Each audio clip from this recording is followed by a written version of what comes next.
Hello, मी doctor Sachin Kulkarni. आज मी तुमच्याशी बोलणार आहे डिलेड मॅरेजेस आणि रिप्रोडक्टिव्ह हेल्थ या विषयाबद्दल. डिलेड मॅरेजेस आजकाल खूपच कॉमन आहेत, कारण कोणच मुलगी 24-25ला लग्न करायला तयार नसते. प्रत्येकाला स्वतःचं एज्युकेशन कंप्लीट करायचं असतं, ते फोकस्ड असतात, त्यांना चांगली नोकरी पत्करायची असते किंवा बिझनेस करायचा असतो. हायर अँड हायर एज्युकेशन आणि करिअरमधले मोठे मोठे गोल्स साधायचा त्यांचा प्रत्येकाचाच प्रयत्न असतो, आणि हेच तर नवीन होणाऱ्या भारताची दिशा आहे. पण अशा मुली जेव्हा ॲक्च्युली लग्न करतात तेव्हा वय त्यांच्या 32च्याही पुढे गेलेलं असतं, आणि अर्थातच मग प्रेग्नन्सी मिळवणं हा एक अवघड गोष्ट असतं. तर माझा या सगळ्या मुलींना सल्ला आहे, तुम्ही कुठेही तुमच्या करिअरमध्ये खंड पाडू नका. तुमचे करिअरचे गोल्स किंवा तुमच्या नोकरीचे गोल्स, तुमचे जास्त पैसे कमवण्याचे किंवा छान बिझनेस उभे करण्याचे गोल्स कधीही मागे ठेवू नका. पण एक शांतपणे स्वतःच्या प्रायव्हेट स्पेसमध्ये स्वतःला विचारा की तुमच्या उर्वरित आयुष्यात तुम्हाला बाळाविना राहणं आवडेल का? किंवा खूप कॉम्प्लेक्स ट्रीटमेंट घेणं आवडेल का? का तुम्हाला नक्की अशी कुटुंबाची स्वप्न आहेत की आपल्याला एक फॅमिली असावी, हजबंड असावा, 2-4 नातेवाईक चांगले असावेत आणि एखाद दुसरं बाळ पण असावं? जर तुम्हाला असं वाटत असेल की तुम्हाला नक्की बाळ असावं आणि करिअर आणि एज्युकेशन ह्याच्यामुळे तुमचं मॅरेज जर डिले होत असेल, तर नक्की तुम्ही विचार केला पाहिजे की तुमची फर्टिलिटी पोटेन्शियल किंवा रिप्रोडक्टिव्ह पोटेन्शियल कसं आहे. रिप्रोडक्टिव्ह पोटेन्शियल म्हणजे सेक्शुअल पोटेन्शियल मी म्हणतच नाही.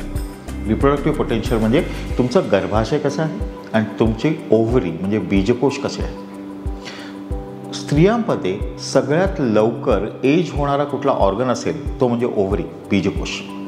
साधारण 40 नंतर बीजकोशातली एग्ज फटाफट संपायला लागतात आणि बाय 47-48 इयर्सला सगळ्यांना मेनोपॉज येतो.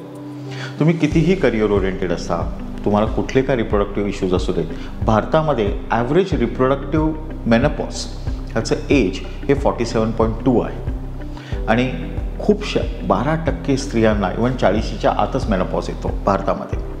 त्यामुळे तुम्हाला जर तुमचं मॅरेज डिले करायचं असतं किंवा चाइल्ड बेअरिंग डिले करायचं असेल, तर तुम्ही नक्की तुमचं रिप्रोडक्टिव्ह पोटेन्शियल जाणून घ्या. आणि ह्याच्याकरता तुम्हाला काही ब्लड टेस्ट करायचे आहेत. हे पाळीच्या 2ऱ्या किंवा 3ऱ्या दिवशी तुम्ही AMH, anti Mullerian hormone, FSH, LH, इस्ट्राडिओल हा तपास करा, आणि एक सोनोग्राफी करून घ्या.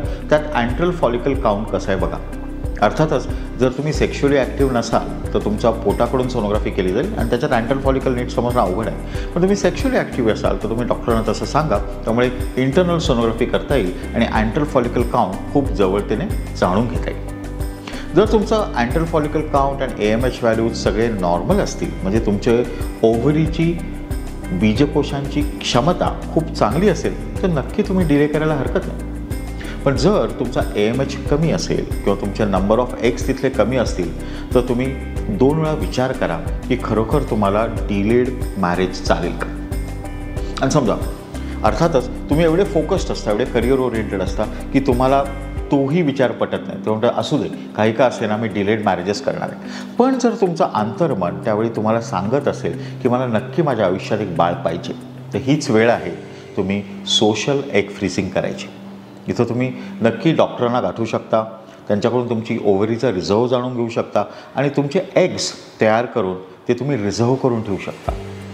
काय सांगू, तुम्हाला लगेच पार्टनर नाही मिळाला किंवा लग्न उशिरा झालं, तुम्हाला लग्नानंतर अशी एक करिअरची अपॉर्च्युनिटी आली की ज्याच्यामध्ये तुम्हाला जास्त गुंतून राहायला होणार आहे आणि प्रेग्नन्सी आणि बाळाकडे लक्ष द्यायला वेळ उरणार नाही. अशावेळी तुम्ही जर सोशल एग फ्रीजिंग करून ठेवलं असेल, तर नंतर इव्हन तुमच्या 35 नंतर 37 नंतर तुमची ओव्हरी एज होते हो, पण तुमचं गर्भाशय एज होत नाही. गर्भाशय यंगच असतं. त्यामुळे ही एग्स वापरून तुम्ही IVFच्या तंत्रज्ञानाने तुमची स्वतःची प्रेग्नन्सी मिळवू शकाल. विचार करा, तुम्हाला ही माहीतच गोष्ट नाही आहे आणि तुम्ही लग्न केलं 34ला, नंतर तुम्हाला फॉरेनची एक अपॉर्च्युनिटी आली किंवा करिअर ओरिएंटेशन आलं की जिथं 3 वर्ष तुम्ही प्रेग्नन्सी प्लॅन करू शकला नाही.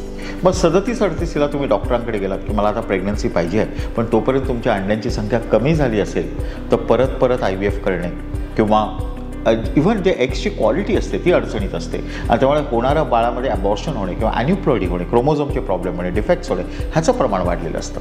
पण योग्य वयाच्या 28व्यापासून वयाच्या 34पर्यंत हा स्पष्ट अंतर्मनाला प्रश्न प्रत्येक मुलीने विचारला पाहिजे. आणि जर करिअर ओरिएंटेशन प्रायोरिटी घेत असेल तर सोशल एग फ्रीजिंगची चर्चा तुम्ही मोकळेपणाने डॉक्टरांची करा. And this consultation is very easily available at a video call किंवा at personal level at Sunanda IVF. Thank you.